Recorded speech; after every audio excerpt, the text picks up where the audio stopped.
Hello, everyone. My name is DimitriusMac, and welcome to the Week 4 recap of Fantasy, folks. I'm joined here by our guest Brian, owner of the Murder Boners, who's currently sitting in fourth. And now that we're quarter of the way in, we've seen these games. Now I think it's time to look at the league and take a look at some of the analytics here. Let's take a look at some of the things going on. We see in this league, we see our league champion sitting pretty at number one. I mean, he's just doing all the right decisions, and things are looking well. And then the rest of this league, or the rest of this division, I should say, doesn't look too imposing. The real is Division 2, where it's at. Everybody is really intense except for the two at the bottom here. But I get Devon is now 7th, so he's been moved up. But you are sitting at 4. So how are you feeling quarter of the way in? I'm feeling good. My first week, I took a L. I could have been 4-0, but now I'm getting my wheels turning, so everything's picking up. Yeah, I feel like, I wish I could say the same for me. Things are not picking up for me. I'm looking absolutely terrible because we're on my account. My account is highlighted here, but you see the points for. I'm just not putting up points at all. I think I'm the lowest scoring person here. Oh no, I'm not. I'm sorry. That would be Eric. Eric is the lowest scoring, but the second lowest scoring person. But the thing that really hits me home, the thing that really breaks my heart, and it seems to happen to me every year. It's either me or Phil, and I have the most points scored against me.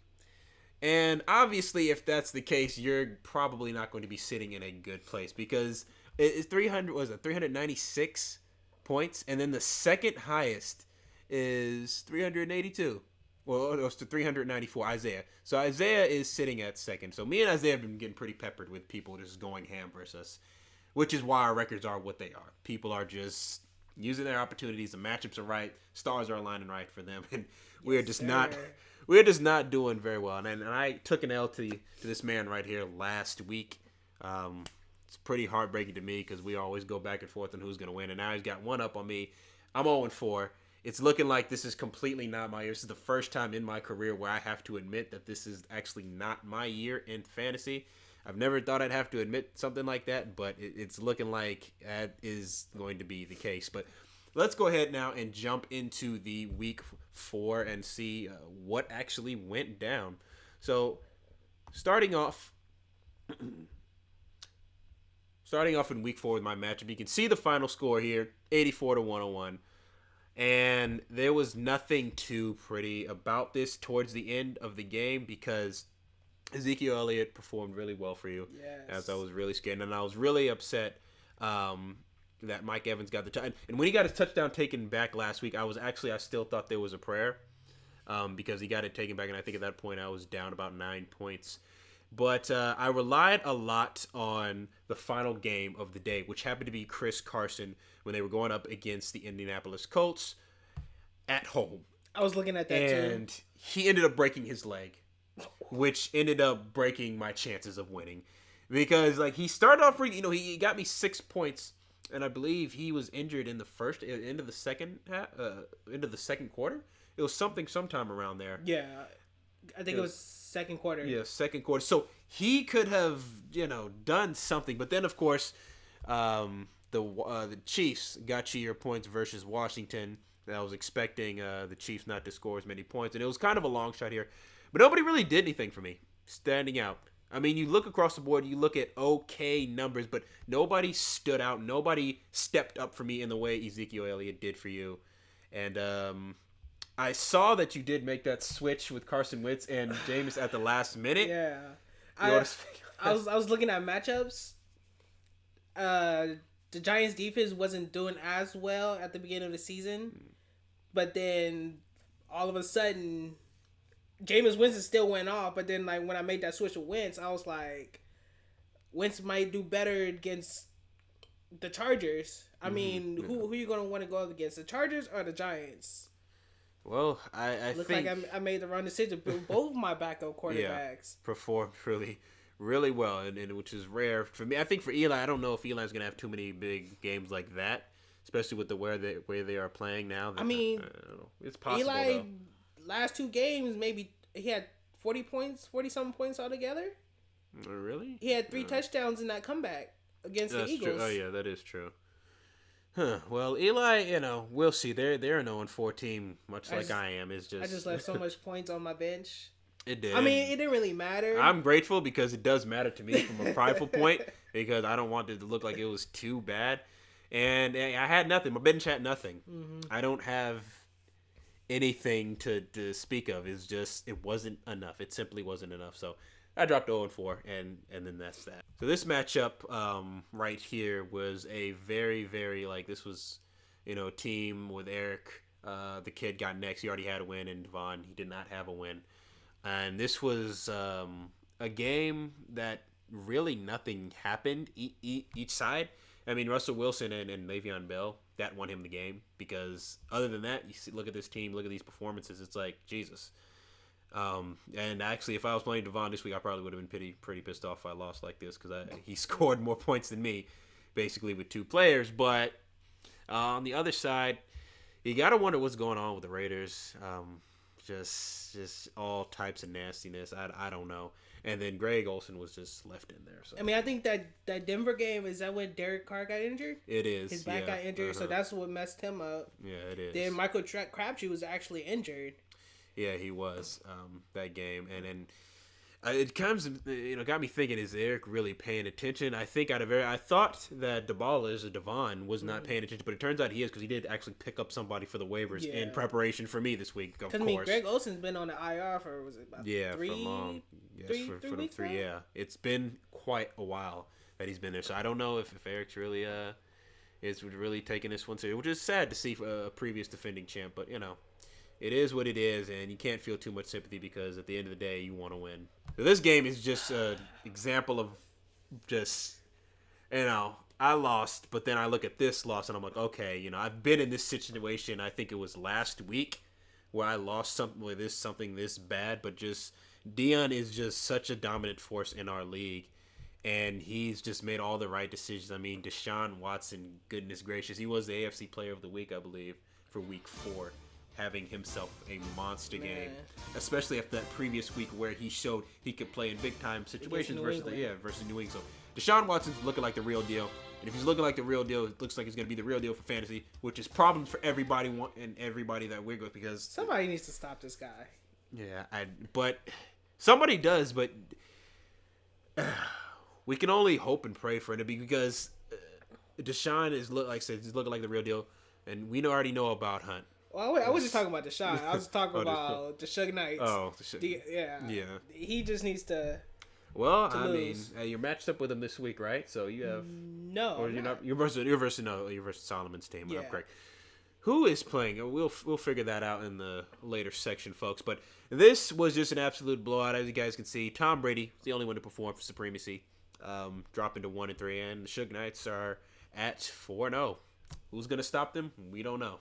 Then we have a close game right here, which is never bowing down to ESO Legends, giving ESO Legends moving on to 4-0 from this, and never bowing down going to 3-1, getting its first loss of the year.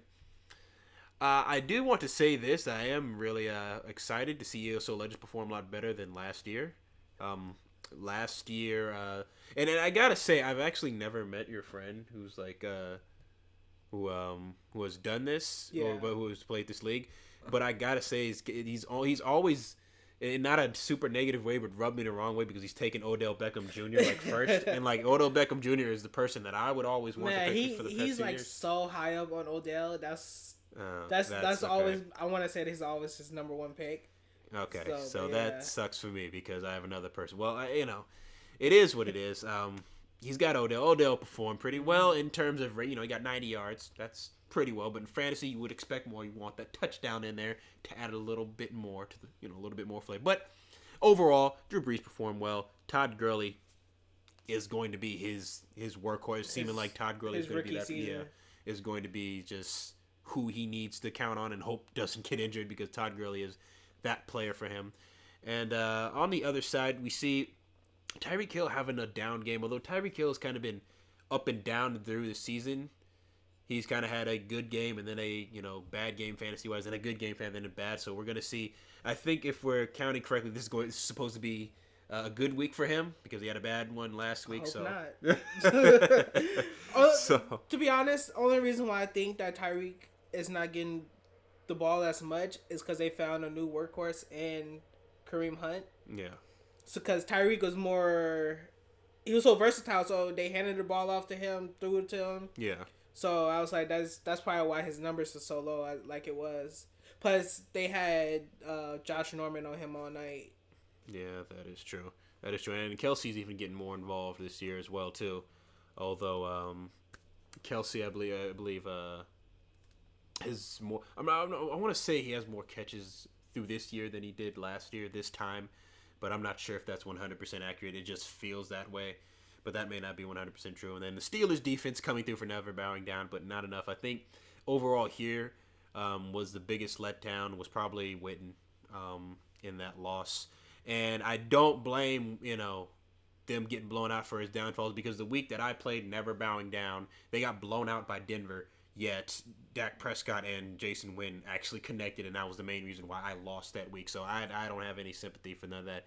Jason Witten just completely let him down. And then on the bench here, you have a Bilal Powell. But really, if you guys watched the highlights from that game, you will see that that's probably not going to happen again for Bilal Powell because it was kind of a freak of nature type thing that happened. But he still did have 25 points that would have won him the game. Won him, yeah. Yeah, it would have got one in the game. Also, notably, is Dalvin Cook. He's out for the season. It's torn ACL, which sucks, especially in a rookie campaign. It got him 11 points. Yeah, it got him 11. Thinking on the side of fans like, oh, thanks, it sucks a job. At least he got me 11 points before he went out. Yeah, but I hope he recovers next year. He should do good. Yeah. We all know what happened the last time a Minnesota player towards ACL, Minnesota running back towards ACL. He came back and rushed for 2,000 yards. So, not saying that's going to happen, but, just putting that out there. And going over the last matchup from week 4, folks. These two right here bickering back and forth. Our league commissioner, and whose name I will not say, Isaiah's team, because for reasons, obviously. But Isaiah's team ended up taking the victory here. So let's take a look at what happened. Aaron Rodgers and Jordy Nelson. That's what you need to know. Combined in for that amount of points, you're going to be sitting in a pretty good spot. Also, LeGarrette Blount had a very good rushing game outing versus the Chargers. He's probably not going to put up that amount of rushing yards going forward. Rushing for 136 yards, that's not really LeGarrette Blount-ish. No. He usually gets the goal line punch-ins. But still, to see him perform like that is actually really, really good. With the Eagles, they have him more as the third running back on the... Yeah. Well, he's the second roster. now and might even be number 1 because we don't know if Wendell Smallwood is going to be out this week. I'm not sure if he's out or not, and we already know that Darren Sproles is out. So LeGarrette Blount's value is probably going to be going a bit up.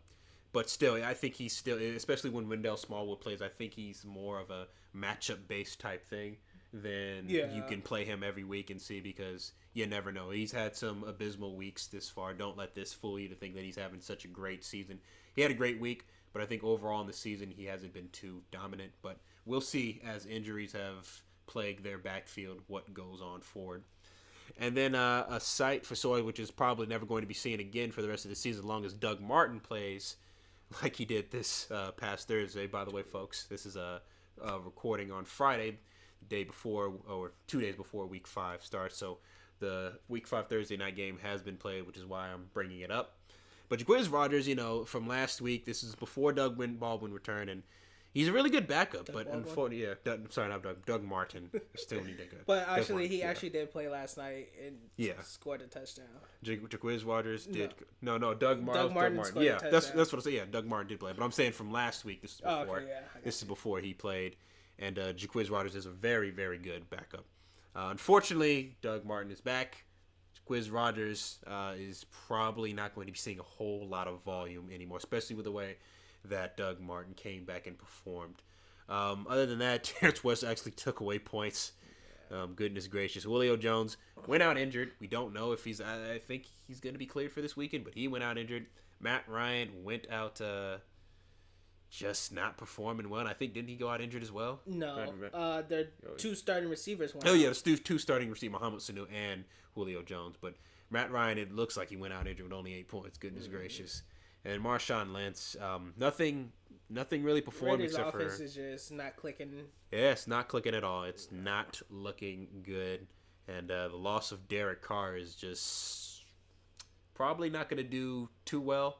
Although on a positive side, for whatever reason, you have EJ Manuel and Jared Cook. I noticed their chemistry was kind of clicking, even though Jared Cook did drop that freaking touchdown pass. But if you for whatever reason have that combination, I wouldn't. If it was desperate situations, I think you could go with that maybe. Yeah. Because he seems to like targeting Jared Cook. I mean, I would see it because a tight end going against a linebacker, you're going to get a tight end every single time. But then you had Crabtree injured and Amari Cooper's not stepping up, so... Yeah. Amari Cooper is fighting his own demons right now, so, we'll see how that progresses. But looking at these benches here, there's nothing that he could have done. There's nothing. Literally nothing.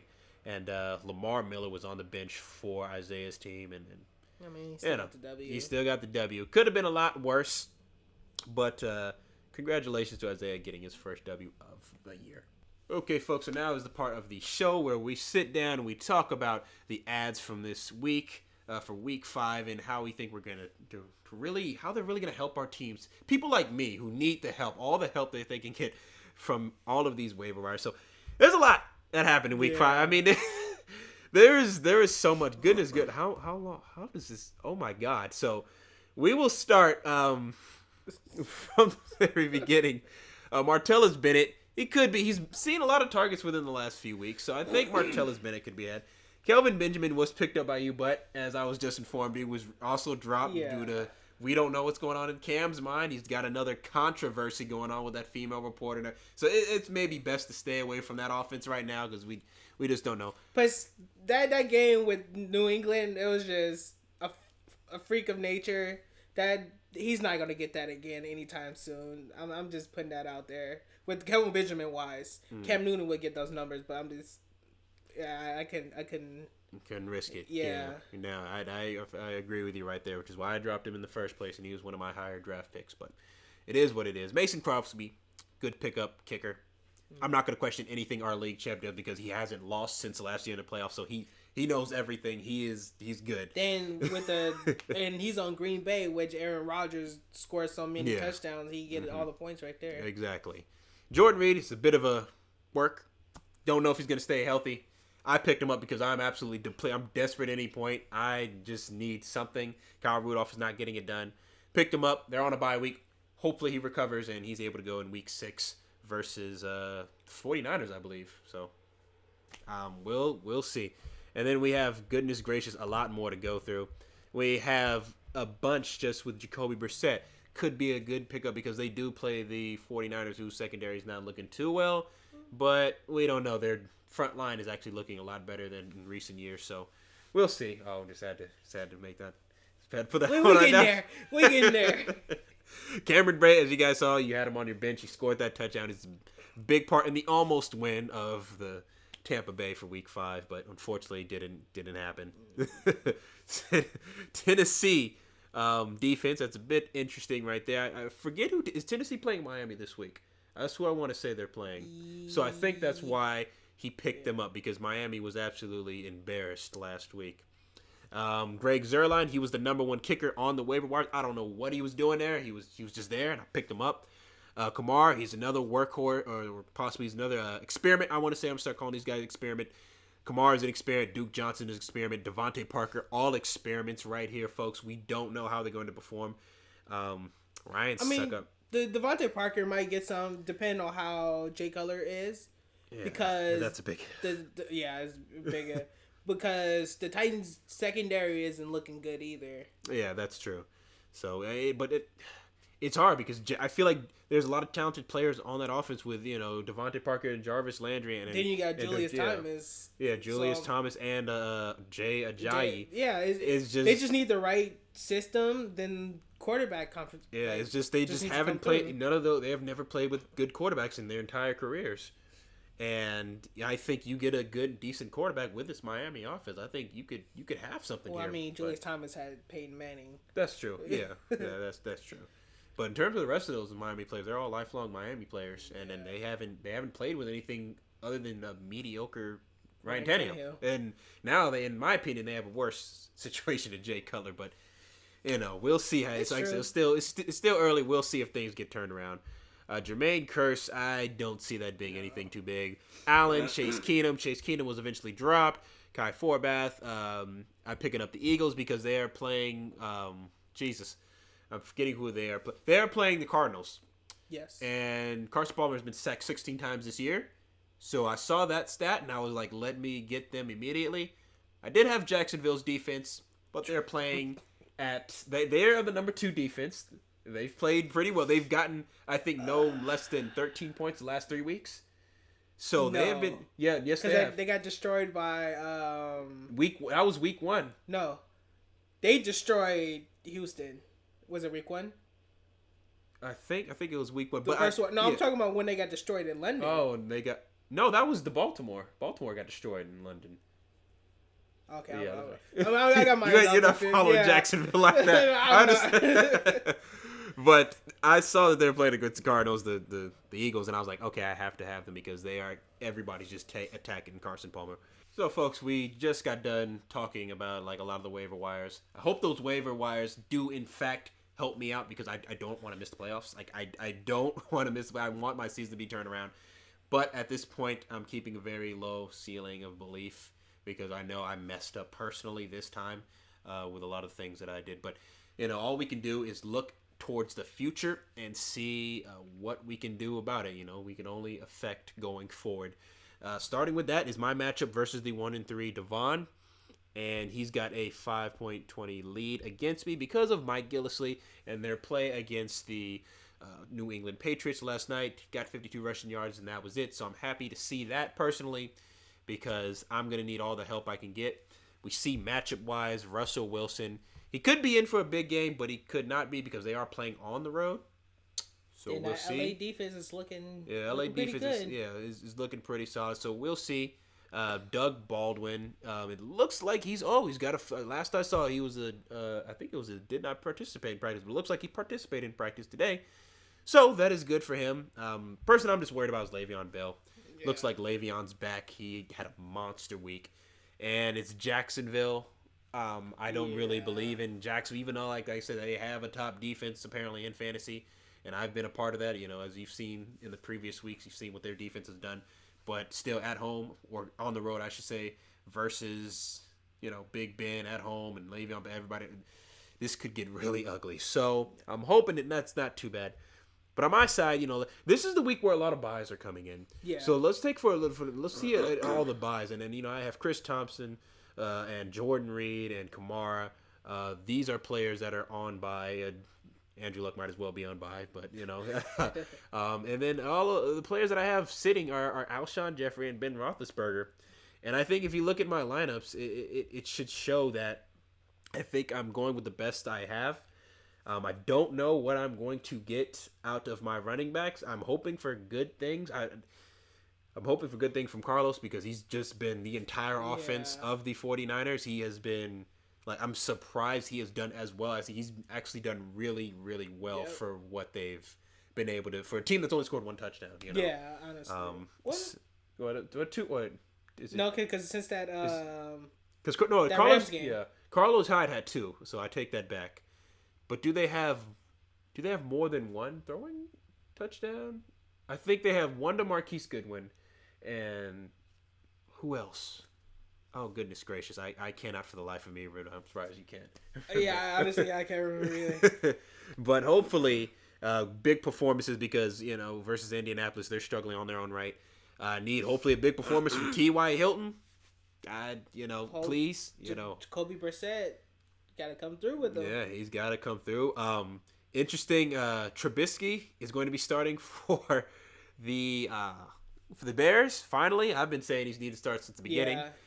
We'll see how that dynamic just sees. What is he going to, run the ball? Is he going to pass the ball? Either way, Tariq Cohen, he's a multiple, he's very versatile. He's used in the running game and in the passing game. So hopefully his just looks are plentiful and he can at least get me 10 points.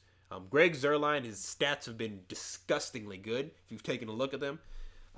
He has just been going off. So I'm hopefully and hoping that they don't score a lot of touchdowns, but they get stopped a lot and they kick a lot of field goals, which seems to be what they have been doing down in LA.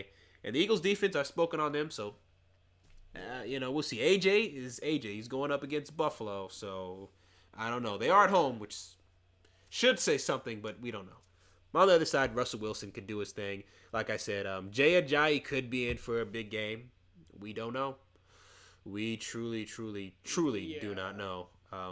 Especially with that the Tennessee. The Miami offense is not clicking, so but, who knows? Yeah, we will see. And then on the bench here, left Amendola on the bench, which is not something you can say. He had a big game last night. Yeah, he had a big game, pretty good. And Jimmy Graham, he's just not believing him. He's going with Eric Ebron over Jimmy Graham, which has to say something to you. If you're choosing Eric Ebron over Jimmy Graham, it means that Jimmy Graham must not be getting it done.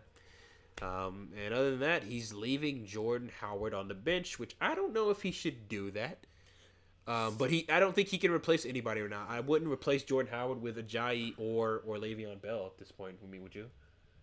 To be honest, I might switch out Ajayi because that Chicago offense, starting a rookie quarterback, they're going to run the ball more and do a lot of play action. But they're going up against Minnesota. But they're going to do a lot of play action, so which that means you're going to get the ball more. You're going to hand off the ball more. That is true. Or we think it's going to be true. I mean, we don't know what their game plan is. I mean, that's my point. Yeah, we're just assuming. Then we have this final matchup. Well, not the final matchup, but we have our guest matchup here. He has a 23-8 lead. So far, we can take a look. Jameis Winston played really well, but Mike Evans, I know you're expecting a lot more out of him. On the other side, we have Dak Prescott. We have Brandon Cooks, who performed marginally well, But who are you most looking out for in this matchup on the other side? Who are you worried about? That I'm worried about? Maybe Fournette. Fournette, yeah. He's been the workhorse of their offense. Yeah. Then maybe, let's see, Tyreek Hill. I mean, you never know with him. Yeah, you never know. Yeah, so he might go off for over 100 yards, maybe 2-3 touchdowns.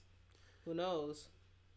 It's true. Although you have, like I said, right now you do have Zeke, who you're going to have to rely on heavily, and you're going to have to rely on Joe Mixon because Devontae is on a bye this week. Yes. So that's, you got to assume that's a good, 10 to 15 points that you probably would have gotten there.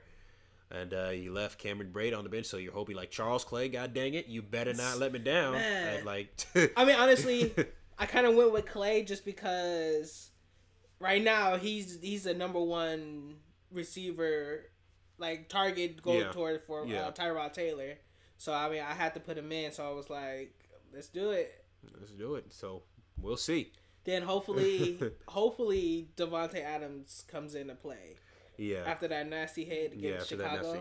Because we all know if there's only one team that uses other receivers as much as Green Bay, and that's the Patriots, that just uses all of their receivers, it seems like. And if you have a Green Bay receiver, you're probably going to want to start them on most weeks because it's just Green Bay. They pass the ball. They have receivers that can catch the ball. So if you have part of that offense, you're probably going to want to start that every week. So. And they're going against Dallas, and that secondary is horrible. That is it, folks. Thank you for coming on the show. Hope to have you on more shows down the road. Absolutely, folks. And as always, this show will return next week, folks, hopefully with another guest. I like to keep things rolling with guests each week, so that way you guys can get different inputs from different people's perspectives from different positions in the league. Last week, we had somebody who was down in the dumps of the league and who was down in Isaiah, who had not yet won a game. This week, we spoke to one of the people doing a lot better. So it's good to get perspective from people in all positions of the league, not just mine. So hope you enjoyed this one. If you enjoyed it, hit that like button. And if you're new here and you think I deserve subscribers, make sure to hit that subscribe button as well. With that being said, folks, I will see you all in the next video. Until then, I'm DimitriusMac, and we are out. Peace.